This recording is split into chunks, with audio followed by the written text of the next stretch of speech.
I mean, are new people still coming into a 15-year-old game? Yeah, new people are still breaking into the top 8. There's a guy named no, not Slox. There's a young Fox player who is like extremely technical, very good at movement and various things. Who made a top 8. He had never really placed outside of a top 32 in a major tournament. But then there's still players who were in the top 16, top 8 of tournaments. Chudat is a guy who was playing originally way back in the day when that game came out and was at EVO in like 2007 or something, 2006. Who's still consistently placing in top 8s. It has grown a little. The tournament scene for that game has grown a little slightly. It is a problem with the game. You know, the top 3 players, Mingo, Hungrybox, Armada, they have won pretty much every tournament for the last 4 years, one of them. And in Grand Finals is almost always a variation of 2 of them. But seeing those people rise into the top 8, seeing those people get close to breaking into that top 5 echelon is really interesting. And a lot of people have been kind of wondering what the future for that game is because so much money and so much interest has really rapidly gone into it. Now there's a tournament every month at least, where at least 2 of these top 3 players are showing up. And it's pushing not only the players to kind of perform more under pressure, but it's pushing like commentary into interesting ways, because how do you say new and interesting things about a game that's been competitively played for 15 years? It's pushing sponsors, like there's all these new sponsors, and there's a lot of, you know, if you're an A-tier player, you're going to be an A-tier sponsor, Alliance, EG, Cloud9, kind of those big esports things. But then there's a lot of sponsors who want to pick up, you know, top 32, top 50 players, who just kind of go through sponsor every 2 months with that kind of things really stick. Yeah, so it's kind of like what's going to happen? Are we reaching a tipping point where kind of this inflation of interest isn't really going to pay off because nothing radical is changing, or is it going to just grow because it's right? And seems to be an interesting place in terms of a competitive scene. It's not going to be on Sunday Evo.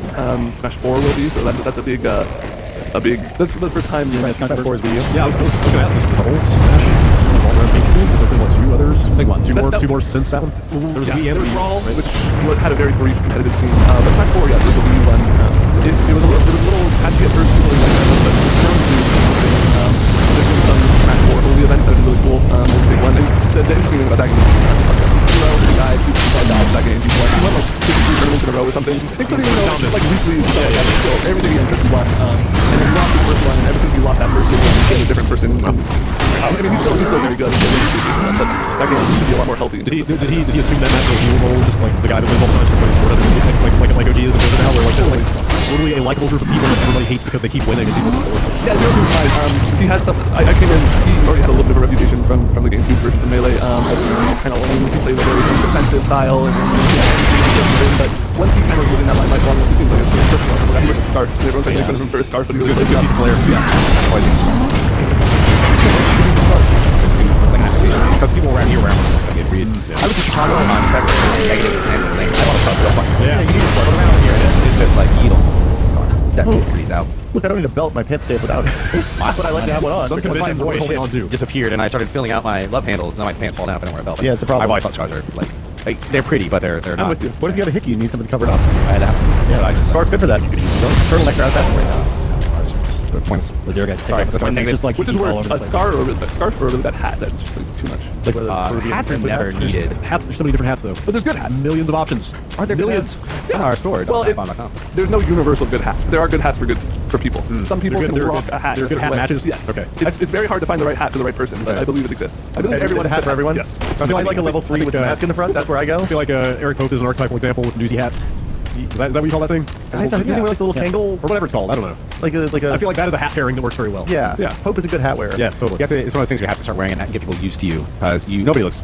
I don't know. Well, it's like if you're coming into a new job in a new office, you don't know anybody there. You have an opportunity to change Or like a really bad mustache. No, right on. Hold on. No, look, man, there's like Brad and I both went through this. But I had when I started a public-facing magazine job, I had a bad haircut, and it wanted to be that everyone was here. It's okay. And I went there, and then after that, everything was fine. Yeah. But you need to have something back in your history you can look back on and be like, oh yeah. The bigger one for me with you is the clean shaven. Oh yeah. Well, see, I did that when I started Whiskey. I came in with the beard. Yeah. You have to slate clean. Yeah, it's true. I get some angry emails from me. Big smart Big something like that. Scarf fans, all that is. Yeah, I mean, They're gonna slowly, very lightly choke you out. I find my neck is so warm, I can't breathe. I find ornamentation. I've never enjoyed I never considered like jewelry like that. Like I will watch this video. Yeah. For the too long, and yet we got an email about your tattoo. Okay. But like I don't. My pants will serve the role of underpants. Yet I wear underpants. Wait, hold on. Hang on. No. My pants keep my genitals and ass from being visible to the public. Is that what you think the only function of underwear is?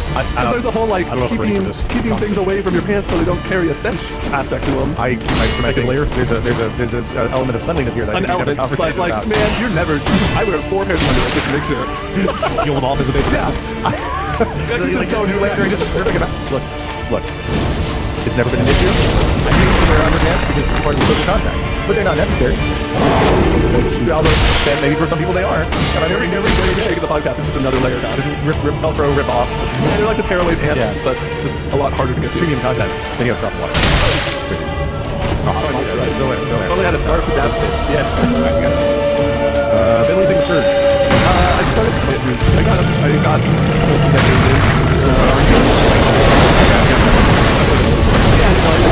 I'm still in that area. Been around Space Dark Souls. Surge. I'm sorry, yeah, what is yeah, Surge is sci-fi Dark Souls. Okay. Bastion. Weirdly effective. He lays down in the bag and it's like anesthesia administered. They figured that one out yet. Like, so I thought it was like some kind of okay. I'll move back over. So sci-fi Dark Souls. That game. It's like fantasy, fantasy Dark Souls.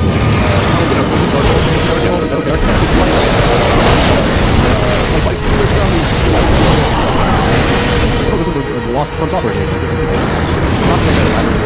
good enough. It definitely ticks all the boxes. Yes, yes. Like those games kind of map